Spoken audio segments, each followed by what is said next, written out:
This week has been kind of an interesting week in terms of preparing this weekend's message and working through, reading through, and studying chapter 6 in the story. It, for me, has kind of been a little bit unconventional. It's been, I don't know, would you say a chaotic week of sorts? So my preparation time hasn't followed the way that it typically does. And like many people, I'm very much a creature of habit. We can pull into any restaurant and my wife can tell you exactly what I'll order because that's just what you get there. And so in terms of sermon prep, it generally follows exactly the same pattern, the same days, the same times, and so on and so forth. I mean, if it's not broken, why mess with it, right?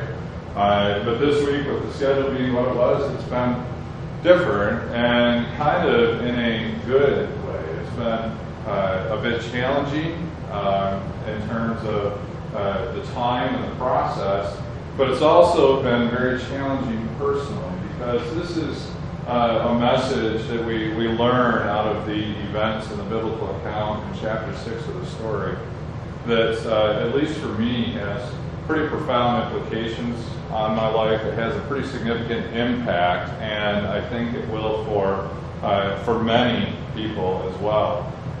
So with that, we'll kind of dig in. If you remember, last week we left off with, we're kind of following the Israelites, the Hebrew people, on their journey out of slavery into Egypt, on their way into the Promised Land. And last week we were pretty early on in that journey to the point where they're camped out in the area of Sinai, the desert of Sinai. Mount Sinai is there. And God met with Moses on Mount Sinai and provided the Ten Commandments, guidance for the people to follow and for us to follow as well. And we see that in those Ten Commandments, we see the very real representation of Jesus teaching that, hey, basically what you need to do is love God and love everyone. And we see that the first 4 commandments are all about loving God, and that the last 6 are about loving everyone. And we also learned that people being people, much like us today, really have a hard time following commandments, rules, laws, whatever label we want to call them. We kind of challenge them. We kind of push the limits and push the boundaries to the point that, like the chisel hadn't been laid down yet from the stone tablets, and the people were down there worshiping a golden calf. And, we know and understand that, hey, that put them in violation of the first 2 commandments right off the bat, right? They didn't have God first, and they had an idol, a graven image, as we call it. And God's punishment, his anger burned against his people for their disobedience. So much so that they wanted to wipe them out and start over again and make a new nation out of Moses. And Moses interceded on behalf of the people and said, hey, this isn't going to look good to Egypt and the rest of the world. And so they were spared. And God, recognizing humanity for what we are, for what they were at that point in time, recognized that they needed to experience his presence. So he came down to be with us again. And he gave the directions for the building of the Ark of the Covenant to represent his presence on earth.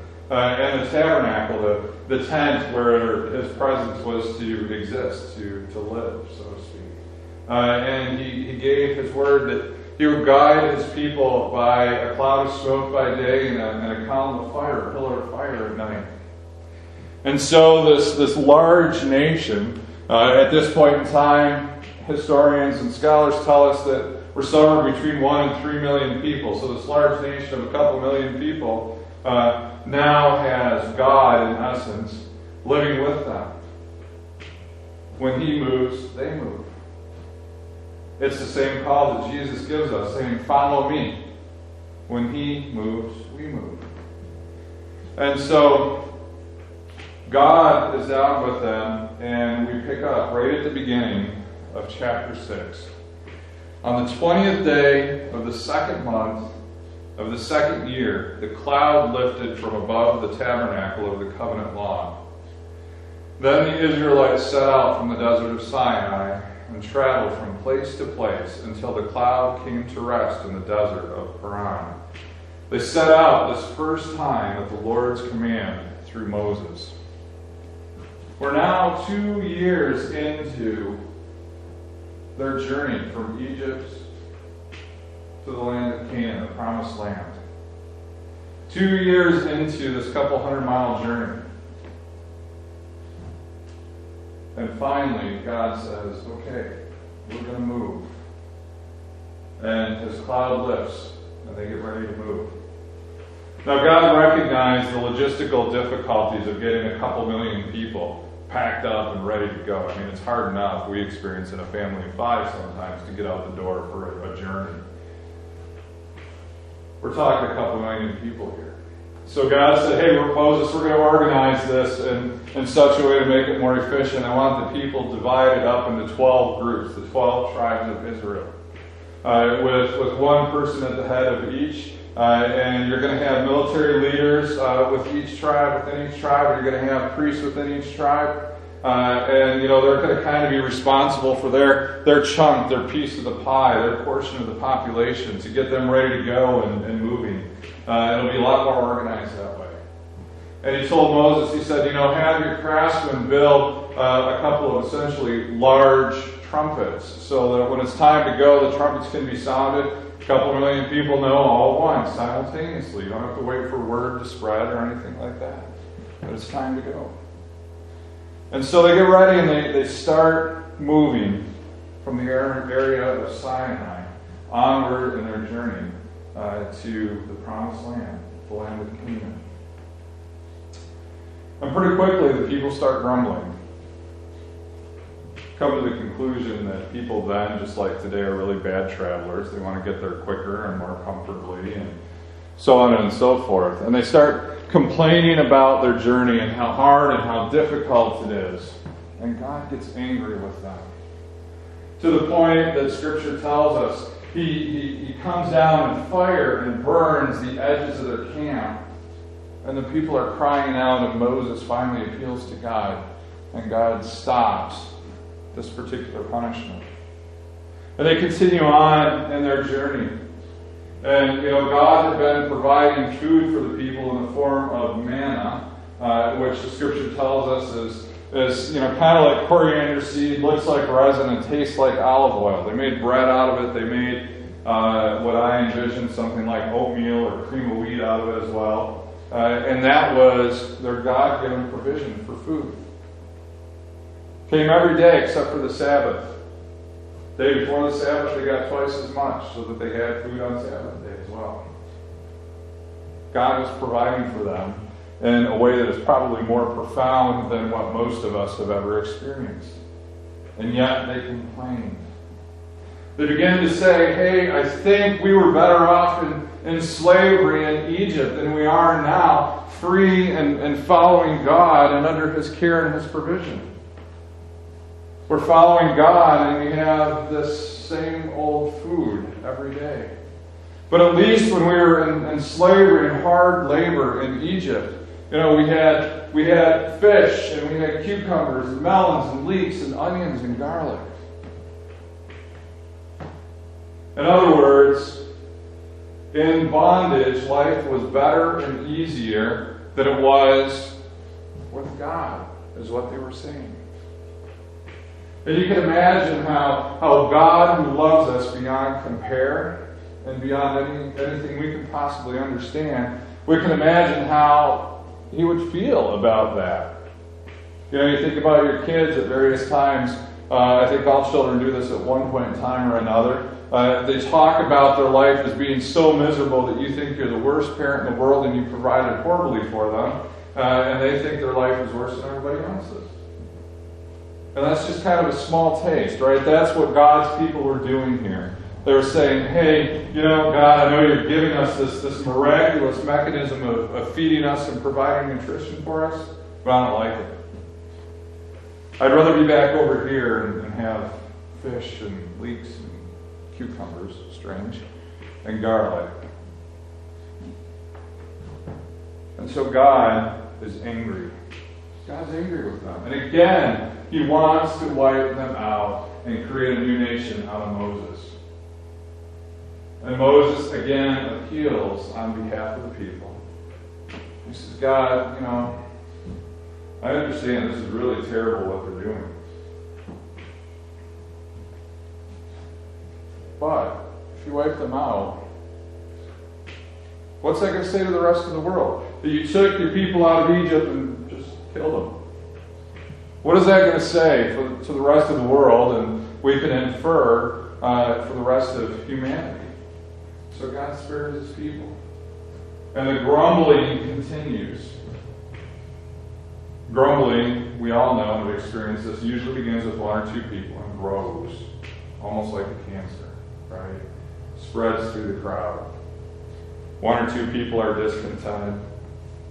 Discontented people never stay quiet, by the way. They always run their mouth. And so, just like we experienced today, they start running their mouth and complaining, and more people become discontented and grumbling, and so on and so forth. And Moses comes to God and says, God, I don't know what to do. You made me leader of these people, but really, why am I responsible for them? I can't take it anymore. I've had it up to here. I'm about to snap if you don't do something. This complaining of a couple million people is just wearing me out. God says, fine. They want meat. I will give them meat. Not for 1 day or 2 days, not a week, not for 20 days, but for an entire month, God says, which Jewish calendar, we're talking about 40 days there. An entire month. And God says they're going to have so much meat that as they eat it, it's going to come out of their nostrils. Kind of gross imagery, but it gets our attention, right? And so God, sends quail, and it says from the sea, and the quail kind of fall dead at the area that they're camping. And you can imagine dead quail about 1.5 foot deep on the ground, and the people go out gathering the quail and gathering the quail and gathering the quail. But God's anger with them, dishonoring his provision, his care, his love, resulted in a plague that, as the story tells us, the scripture tells us, struck the people while the meat was still in their teeth. And thousands died. That didn't end the discontentment, though. You would think people would learn with such a profound, significant sign from God. What we see is, in this journey, it's not as easy as maybe what people thought it was going to be. It's not going as quickly as what people thought maybe it was going to be. We're first discontented because it's taken a long time and my feet are sore and that sort of thing. And then we're discontented because we don't like the food that we're given. And now, because things aren't going so great, Moses' own brother and sister begin to have a problem. We read in the story that it took the form of them not liking his wife. He married a wife from outside of the land, a Cushite woman, it says. And they didn't like her. They took issue with the fact that he was married to her. And so they, getting together and kind of complaining about their brother Moses, they start saying, who does he think he is? He goes around claiming that he's leading as God directs. But does he really think he's the only one that hears from God? And God heard Aaron and Miriam complaining about this. And responds in a way that every single parent can relate to. What God says and what we read in the story is God says, get in here. I want to talk to you right now. And so it's God to go, right? We pick up on page 74 if you're following along. The Lord came down in a pillar of a cloud. He stood at the entrance to the tent and summoned Aaron and Miriam. He said, come here. He called all three of them in. He called Aaron and Miriam forward. When the two of them stepped forward, he said, listen to my words. This is God talking.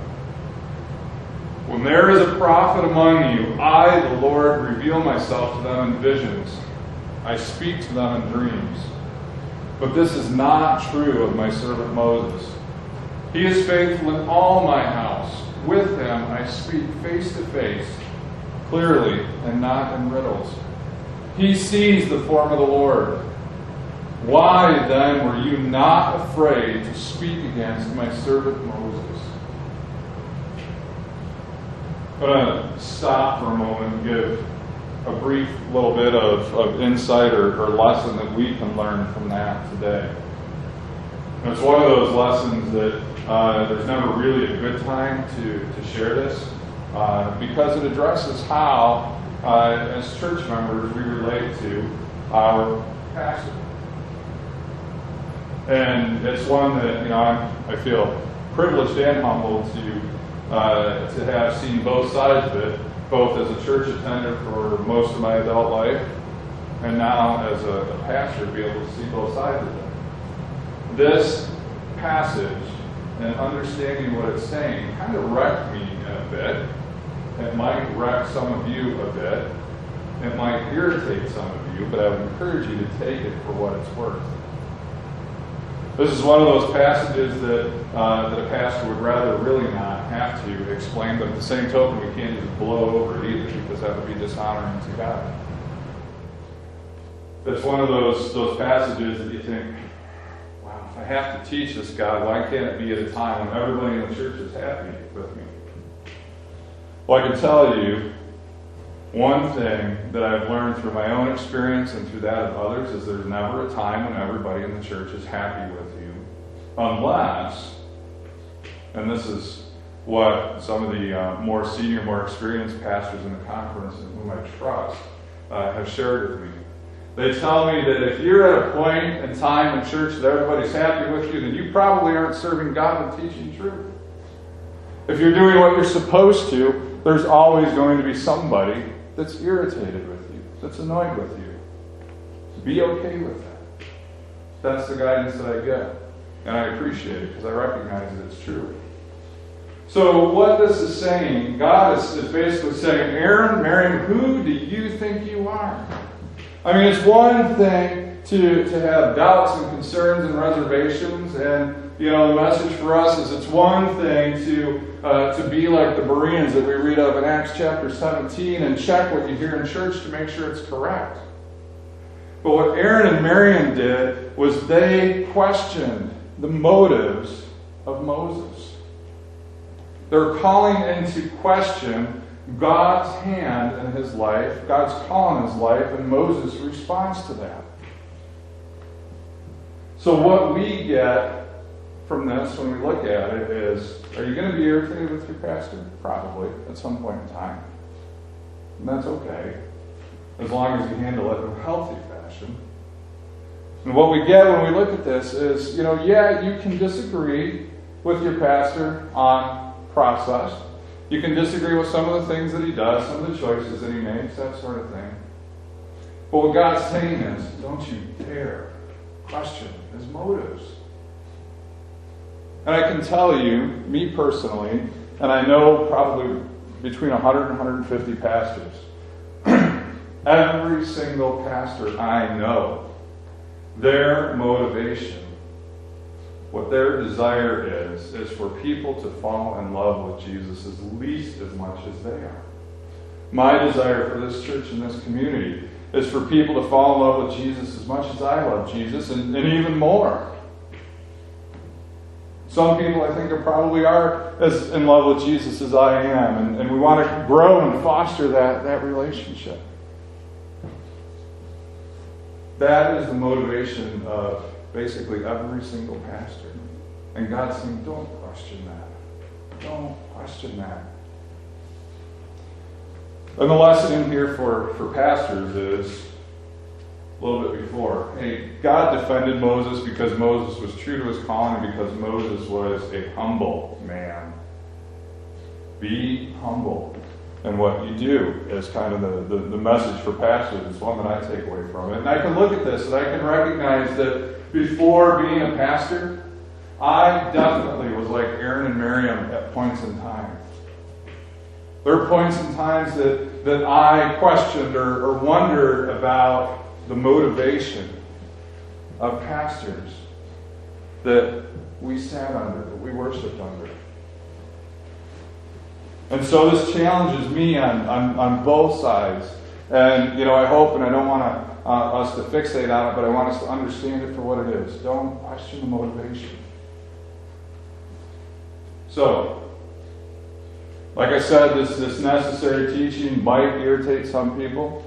If it did, so we move on and we don't fixate on it. Put it in the compartment in which it belongs, not the trash can. Keep it in there for when you need it. Let's take a deep breath and move on. So, the anger of the Lord burned against them and he left them. And he punished Miriam. She was struck with leprosy. Aaron appeals to Moses on behalf of their sister. Moses appeals to God on behalf of their sister.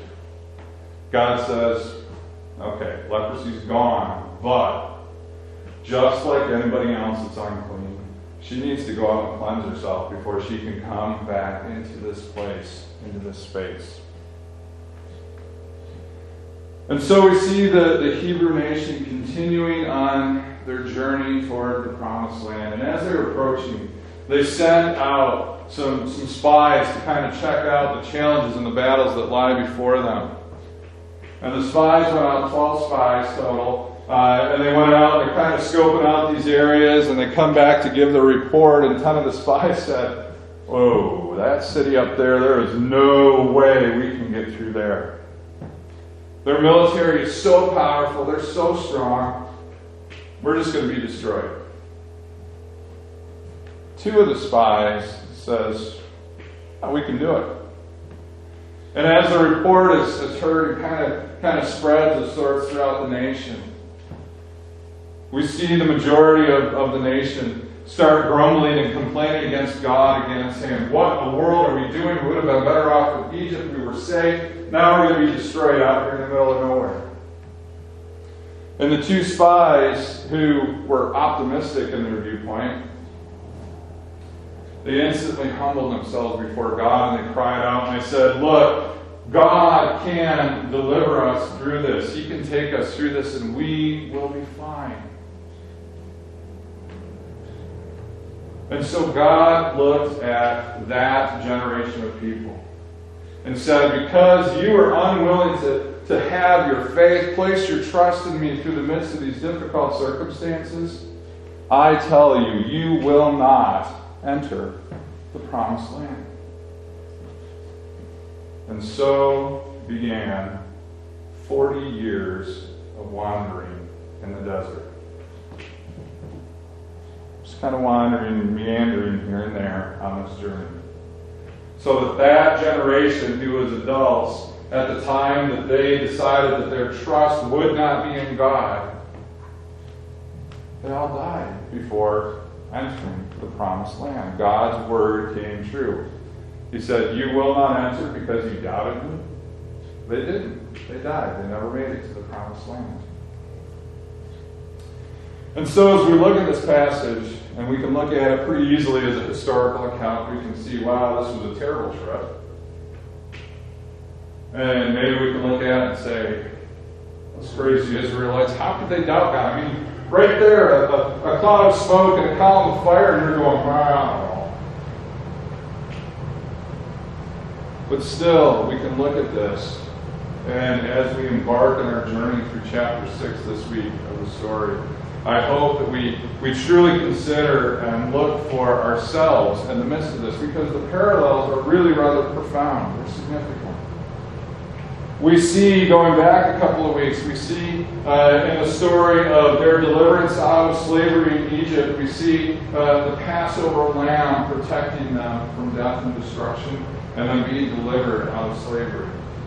In our own Christian life, we have Christ, the Passover Lamb, whose sacrifice covers us so that we don't face death if we follow Him. And we're delivered out of the bondage of sin. The Israelites coming out of Egypt are headed to the promised land, the land of milk and honey, the land of abundance. Same language that's used to describe heaven. We are hopefully on a journey to heaven. Right? So we find ourselves right now in this area of wandering. We're in the journey right now. So the lessons from their journey should speak out to us. We should be just like over curious and over intrigued by this. And as we look at their story, we see that hey, circumstances for following God are not always easy or comfortable. I think we all get that. I hope we do. I think we've all experienced that. But how we respond to those difficult circumstances is critical. It is essential. Do we have to be thrilled and elated and overjoyed at everything that we encounter in life? No, absolutely not. But how our displeasure is communicated, experienced in our heart, and dictates our behavior is of utmost importance. We see the Israelites saying, I was better off when I was back in bondage of slavery because I had this and this and this and this and this.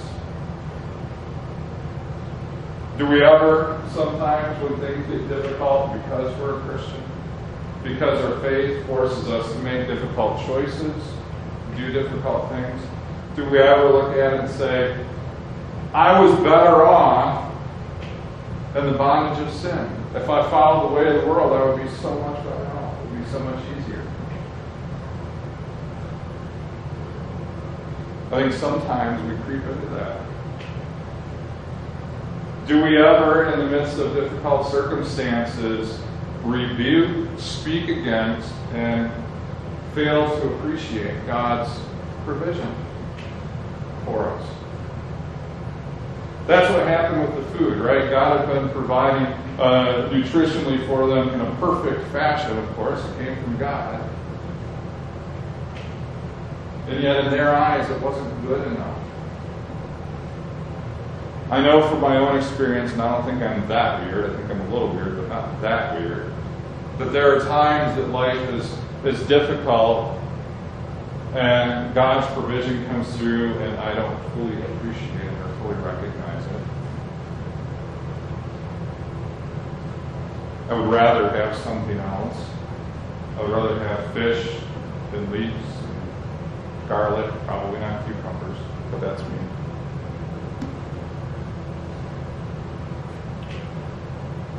And so as we look at this lesson of how we respond in difficult times and difficult circumstances, we would be wise to learn from the mistakes of the Israelites. Rather than complaining or grumbling and dishonoring God, when it's hard, we need to lean into Him even more. We need to rely on Him even more. We need to see His guidance even more, look for His guidance and seek it and follow Him.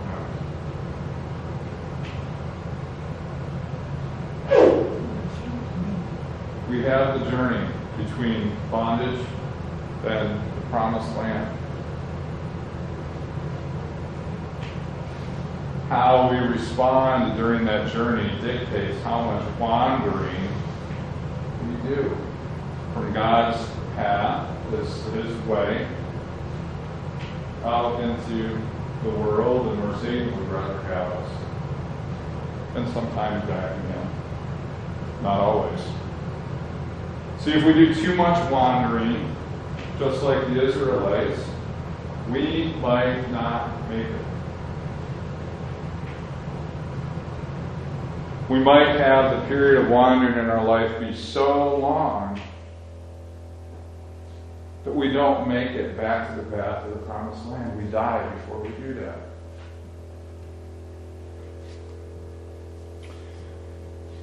So, 40 years of wandering they experience, an entire generation passes away. An entire generation dies. And they're slowly progressing to the promised land. Moses, the humble man whom God defended, kind of like most pastors, fairly humble person who God will defend, makes a mistake, commits a sin. There's a difference. Just like all pastors will sin, not perfect. God says, when the people needed water, God says, hey Moses, speak to those rocks and water will flow out of them. Moses comes down and strikes the rocks with the staff and water comes out of them. God says, Moses, that's not what I said. That's not how I directed you. And implied, as we understand the entirety of Scripture, that spiritual leaders are held to a higher accountability. God looks at Moses and says, you disobeyed me. You, this example of a faithful servant to me, to a couple million people, decided it was okay to disobey me. What lesson did that teach them? Because you disobeyed me and you struck the rock, you were angry about the situation, and you dishonored me. Because of that, you too will not enter the promised land. And so as the story goes, Moses responded fairly well to God's punishment. He accepted it. I mean, it's God. He has this good relationship with God, and he knows that it's kind of senseless to throw a fit. And as they get to the promised land, they're approaching it. God takes Moses up to the top of the mountain so he can see into the land of milk and honey. Moses has some last words for the nation of Israel, and it's remarkable. This guy who initially, when God placed his call upon his life, was really concerned about his abilities because he perceived and he knew that he was a poor speaker. We think he stuttered. Now gives probably one of the most profound and eloquent talks to a couple million people that has ever happened in history.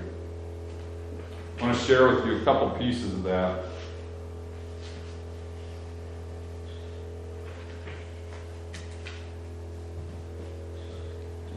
Moses spoke to all Israel in the wilderness east of Jordan. The Lord your God has blessed you in all the work of your hands. He has watched over your journey through this vast wilderness. These 40 years the Lord your God has been with you, and you have not lacked anything. Ask now about the former days, long before your time, from the day God created human beings on the earth. Ask from one end to the heavens to the other. Has anything so great as this ever happened? Or has anything like it ever been heard of? I want you to think right there again as you read this week. When you get to this spot, consider your own relationship with God through Christ, being saved from sin through Jesus Christ. And look at this and consider such a remarkable thing that changes who we are in an undeniable fashion. Moses asked the question, for all of time, anywhere in the universe, has anything that great ever happened?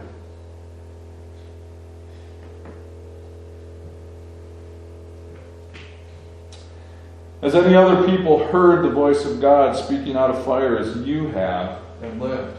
Has any God ever tried to take for himself one nation out of another nation by testings, by signs and wonders, by war, by a mighty hand and an outstretched arm, or by great and awesome deeds like all the things the Lord your God did for you in Egypt before your very eyes? You were shown these things so that you might know that the Lord is God. The amazing stuff that happens in our lives at the hand of God occurs, and we're given visibility to it so that we know and we are reminded that He is God. The amazing stuff that we see day in and day out. so that we know that He is God, so that we have that reminder. And Moses is pointing this out so that we don't take it for granted. Acknowledge and take to heart this day that the Lord is God in heaven above and on the earth below. There is no other. Keep His decrees and commands which I have given you today, so that it may go well with you and your children after you, and that you may live long in the land your God gives you for all time.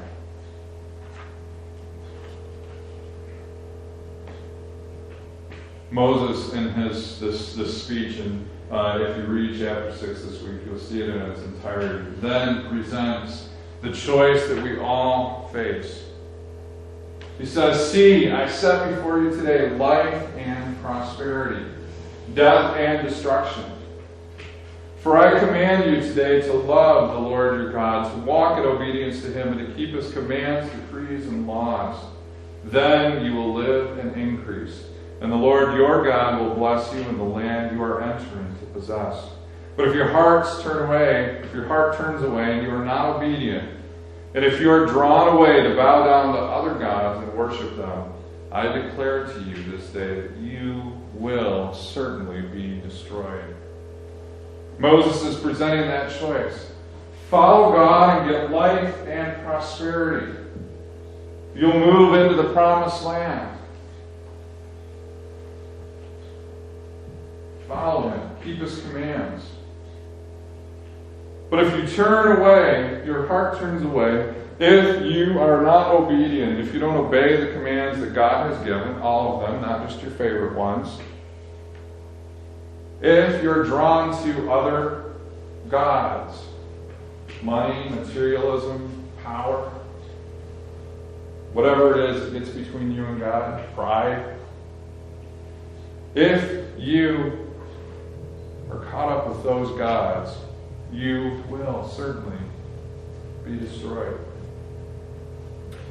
So this week, again, as you journey through chapter 6, and I have to do another plug for our community groups. If you're not participating, you are missing out. We talk a little bit here. Sometimes with these shades of gray, you can't even quite see what the picture is.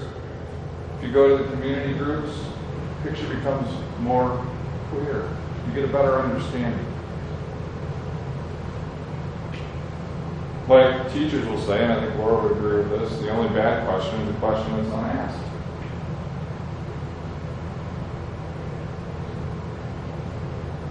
So as you journey through chapter 6 this week, let me encourage you to read this story of the Israelites and their wandering, their disobedience, and how God related to them.